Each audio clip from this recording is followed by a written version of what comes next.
Mic check 1 2. It's the Y2K Collector. Happy Tuesday morning to you. Hopefully, you had a solid Monday and the week has gotten off to a good start for you. I woke up this morning just thinking about where I was gonna, go this weekend and the potential for me to run into any video games, any retro games, and things like that. And it got me thinking about how much where I live impacts my ability to effectively collect retro games. Now, we see a lot of video game hunting videos. We see a lot of video game collection videos, and we see where you have a lot of folks within the community who find a wide range of games, from quality titles to lower end titles to sports titles to, some of the rare games. And then you also see the different venues that they go to. A lot of times I see where different gamers are going to garage sales. Some folks are visiting their pawn stores and thrift shops. I know in some parts of the country they have places like Game Exchange and Savers and different places like that where folks can go to pick up games. And then of course there's GameStop, right? You have your GameStops of the world where everyone goes to pick up, probably more of their modern games. Sorry, gotta have the morning coffee. And so, it really just got me thinking about where I'm at, because a lot of the places that I see, gamers go to find games and buy games, I just don't have them in my area. And I'm pulling out some of my PlayStation portable games because I am going to be doing a video probably later today, just showcasing all of the PSP games in my collection and just talking about the PSP. One of my subscribers asked me to talk about it, so I am going to do so. But when I think about it, right, and I think about some of the channels that have had some amazing scores. I think about, what is it, Cody with a K, and, Gamer's Manual, and, a lot of times they're not even going to places. It seems like a lot of those guys are just negotiating deals, whether it be through Facebook Marketplace, whether it just be through Discord groups or online groups. And a part of me just feels, and some of you may feel this way too, that some of the deals that you see folks, pull off are just impossible in your area.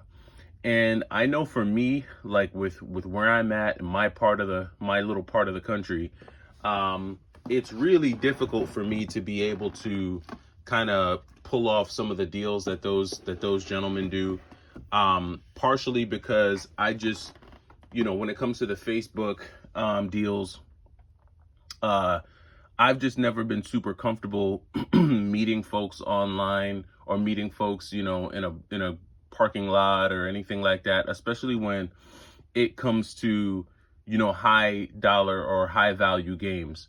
Because personally, I'm not going to be doing a Facebook Marketplace deal for a game that's pretty cheap or common. Because if the game is cheap enough, I'm going to just, purchase it online or, see if I can find it at a local game store. So if I'm meeting up with someone via a Facebook Marketplace deal or something like that, or if I'm brokering or negotiating a deal, it's probably going to be either me buying a full-on collection, which means I'm going to be probably spending in the hundreds of dollars, or it's going to be a pretty pricey game. And I had one subscriber reach out to me because he was selling a copy of Space Megaforce. Unfortunately, we weren't able to come to an agreement on a price, which is a bit of a bummer, but a really cool guy. Maybe we'll work something out where he can maybe bundle some other games and we can do a different deal in the future. But, it's kind of tough. And for me, I'm pretty much regulated to my local thrift stores, my local GameStops, and I'm just not seeing some of the things that I see, other folks find. And when I think about some of the more rare games in my collection, the more valuable games in my collection, I haven't really been able to find anything like super rare or super valuable in a long time outside of what I've been able to find on GameStop's website, ironically enough. And so it just has me wondering, what do you see near you?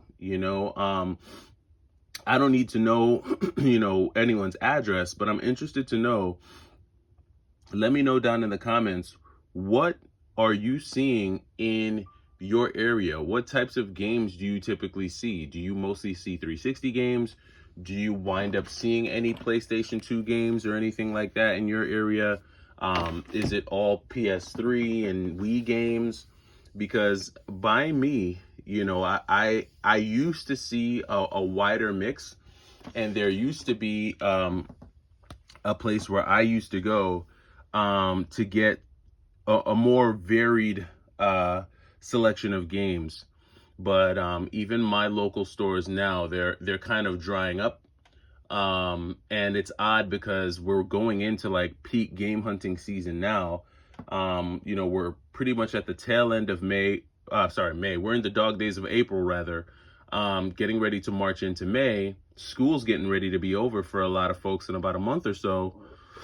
Well, I guess in a couple months school will be over, and then it's just open season. This is when the, gaming conventions are going to kick off. This is when you're going to see a lot of activity in the retro market. But I think that what you're going to see at those game conventions is pretty much folks who have been doing all of their sourcing during the colder months, and now they're really going to try to offload a lot of that stuff at gaming conventions. But for me, I'm not really one to go to a bunch of conventions. I might go to one near me, but I mean, if I go to a convention near me, I may not see that much of a wide selection. So I'm interested to know, is what we're seeing on YouTube when folks are finding, all of these rare games in one shot, or working out these deals where they get, a bunch of consoles and really exclusive games, is basically game collecting just reserved for the folks who are buying huge lots and doing Facebook deals? Or are there still stores where you can find reasonable deals and still be able to build your collection now in 2024? How much does where you live really determine your success rate in finding quality, solid games to add to your collection? I know this is kind of a subjective question because we all have a different standard. We all have different things that we're looking for. You have some folks who are, maybe only looking for 360 games right now. And if that's the wave you're on, then you're finding games everywhere because there's plenty of 360 games, at least right now.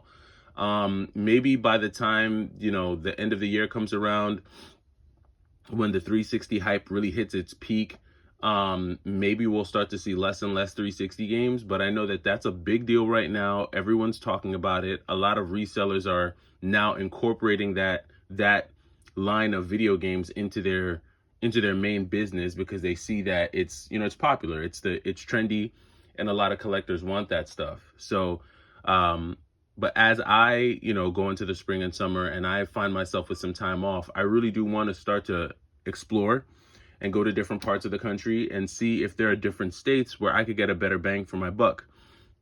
Living on the East Coast, things are typically more expensive here. And I would like to think the same applies to video games. They're just more expensive here.